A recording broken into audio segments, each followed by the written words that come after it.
Welcome. I am Heidi Bianco, and this nonprofit spotlight moment is brought to you by Donorbox. I am honored to introduce you to Marlene Mina of JosiahKids in Atlanta, Georgia. Marlene, welcome. Thank you, Heidi. Thank you so much. I'm honored to be here. And we are thrilled to have you. Marlene, would you please tell us a little bit about the inspiration behind JosiahKids? Absolutely, I'd be happy to. So, what inspired Josiah Kids and us founding this was really my own story, Heidi. I grew up in a fantastic family and I had the most amazing father and mother, and we were in a pretty stable environment. My dad had beat a lot of odds to get to where he was, and he gave us a good life. So, he had studied abroad and he had become a senior lecturer at his university, and he was doing great things. So we had a great family. But then unfortunately, we went from having everything, I'm talking amazing home, wonderful drivers, all sorts of vacations, to losing everything. We lost everything, including the furniture. We lost it all. And we were shipped off to boarding school, and many times we were forgotten in school. School would close and we'd go days. No one has come to pick us up. So every semester, we literally had no idea where we were going. And that started the brokenness of my childhood. And I looked around me for anyone anyone who would invest in me, my younger sisters, and I just couldn't find that. So there were many times I literally hit rock bottom, wanted to take my own life. And there was a lot of pain, there was a lot of hopelessness haunting me. Um, and I always dreamed that we would have a place, just a place where we could have a sense of community, a sense of belonging, somebody to invest in us. We didn't get that. And so, after working for the Coca Cola Company for about 16 years, I decided it was time for me to go and be that, what I couldn't find for someone else, for a child out there, to give them a sense of community, to help them to overcome challenges, to help educate, empower, and equip young students and teens so that they would always know they had someone in their corner fighting for them. So that's really the inspiration behind Josiah Kids. Wow, Marlene, you are such a strong spirit. And Wow. I'm so grateful that you've moved forward to help others. Yeah. Now, you touched upon what your program solves for problems. Could you touch a little bit further into that, please? Absolutely, I'd be happy to. So the various aspects of our program and the solutions we're trying to bring. And the first one that I like to point out is that most nonprofits are trying to solve a problem that already exists. We are focused on a very preventative approach. So we're trying to take the approach of a preventative mission where we empower and equip our students, help them to learn how to manage time, how to manage money, how to manage relationships, how to develop a spirit of leadership within them, and just building them up that they won't have to, or should they encounter anything that destabilizes their environment, they'll be able to make it through that. So rather than wait until kids are involved or get caught up into costly, risky behaviors, we're here to help equip them to help elevate your level of thinking. So we bring in a lot of guest speakers, and I'm talking athletes, artists. We have lawyers come through, neurosurgeons. There's so many people. We host law enforcement panel discussions because we really want to bridge the gap for youth, develop a healthy relationship with law enforcement, develop a trust there, help them to feel heard, ask questions. We have uh, grief recovery panel discussions so they know how to process grief when they go through these these difficult moments. And then, Heidi, we also focus on community service. So you'll notice that one of our taglines says, raising the next generation of service minded leaders. So, yes, we want you to have a spirit of excellence about you, but we want it to be tied to service. So, we want to raise a generation that wants to give back to their communities. So, we want you to take the investment you're getting, get really good, but then turn around and invest that back, your success, into your community, into your neighborhood, into your schools, and even into the generation that's coming behind you, right? So there's the leadership aspect, there's the service aspect, there's the spirit of excellence there. And then we have something that we do every year, which I love, and that is our annual youth leadership um, event.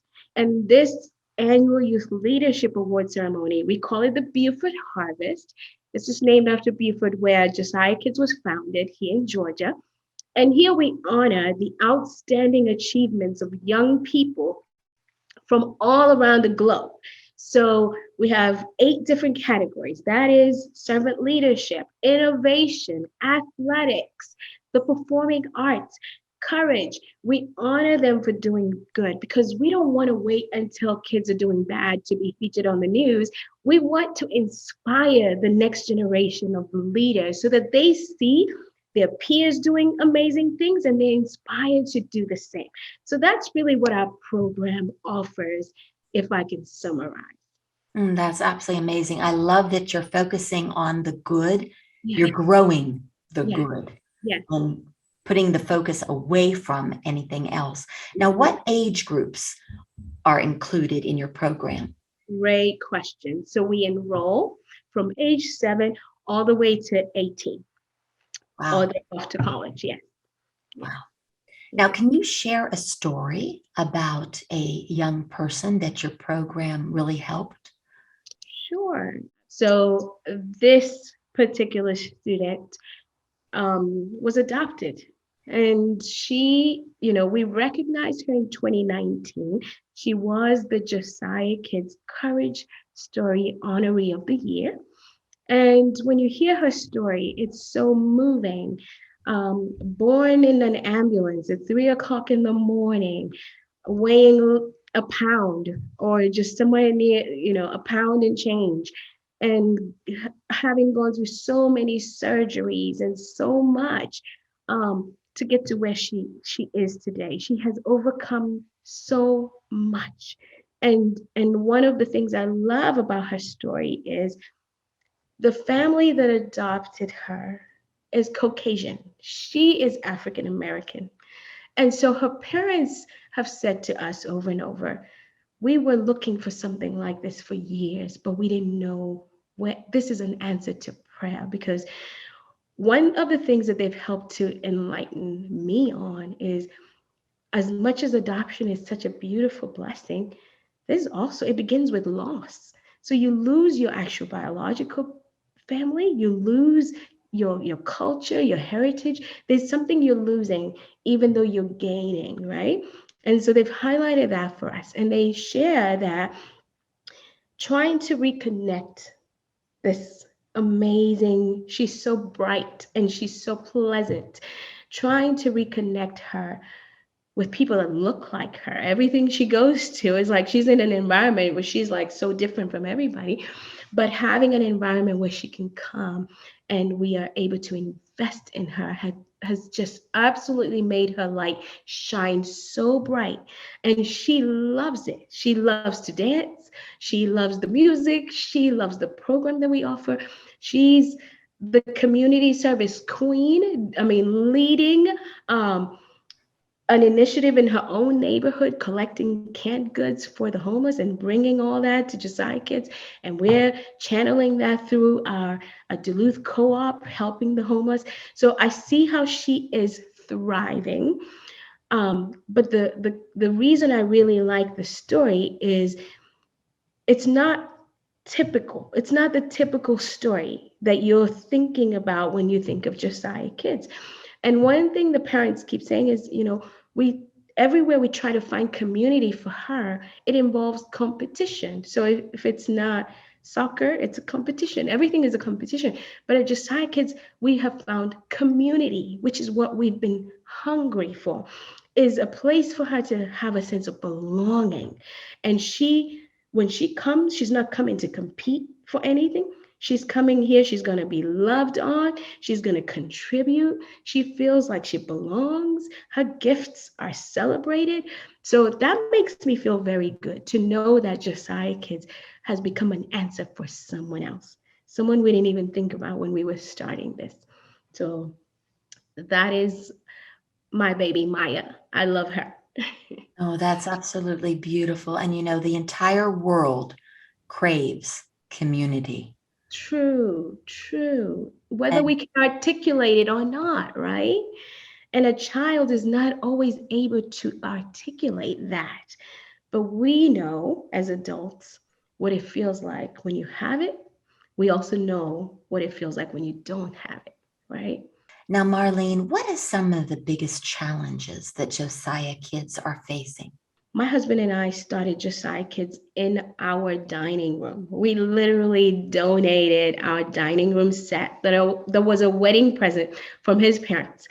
And we just knew we wanted to do something. We never thought it would grow, or, I thought I would just keep working at Coca Cola and continue to invest in just a handful of kids because I felt like even if we only did it for a few, it would be worth it.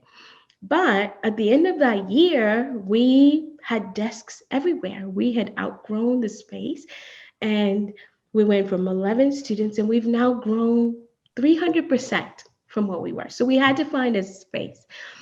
I was so thankful that a church nearby opened its doors to Josiah Kids, and they've been hosting us for more than 2 years now, rent free. So if I can just give a big shout out to Influencers Church, they are truly, truly about making a difference. Now we have already maxed that space out, unfortunately. So we're capped. We can't take any more than 40 kids in the space where we are. We have a performing arts program that we're trying to really grow. We have sports on the side that we're trying to grow, but we're not able to implement that because the space limitation. So Josiah Kids is at that place where we feel it's so critical for us to get a leader who can run Josiah Kids, scale Josiah Kids, grow it to its best and highest potential. But that takes, of course, funding. So we're looking for grants and we're applying for, support so that we can take on a full-time executive director to run the program. So it's the space and it's the leader. Those are the two big challenges we're facing right now. Now, Marlene, could you what would be the one thing that you would want our viewers to walk away with today? It is much easier to build strong children than to repair broken men. And I always say, most of us feel like if a child is hurting out there, that's not really our business unless it's a child within my own family. But that's not the truth. Any broken child that's crossing the finish line of childhood into adulthood, unequipped or ill equipped to make a meaningful life for themselves or to make a meaningful difference, is our problem, all of our collective problem. And we don't see it that way most times. But that child who's ill equipped will either start a family and that family will be broken, and that brokenness will be perpetuated because we failed to invest in that child because they weren't related to us or we had no vested interest to invest in them. It is to our benefit as a society, as a community, to invest in every child, regardless of whether we're related to them or not. Because our society will continue to be broken as long as broken children continue to cross the finish line of childhood into adulthood broken. Marlene, thank you so much for your big heart, Oh, for thank your you, Heidi. dedication, for making sure that those that need it so much receive the support and the love so Mm, that they do not end up being broken adults. Thank yes. you. What a great way to sum it up, Heidi. I love that. And thank you for taking the time to interview me and talk to me. I appreciate that. You made me so comfortable. I love it. My pleasure. Thank And a special thank you to Donorbox yes. for sponsoring this nonprofit inspirational moment. At Thank Donorbox, we believe helping you helps others. I love that. Thank you so much. Donor box. Thank you. Thank you, Heidi.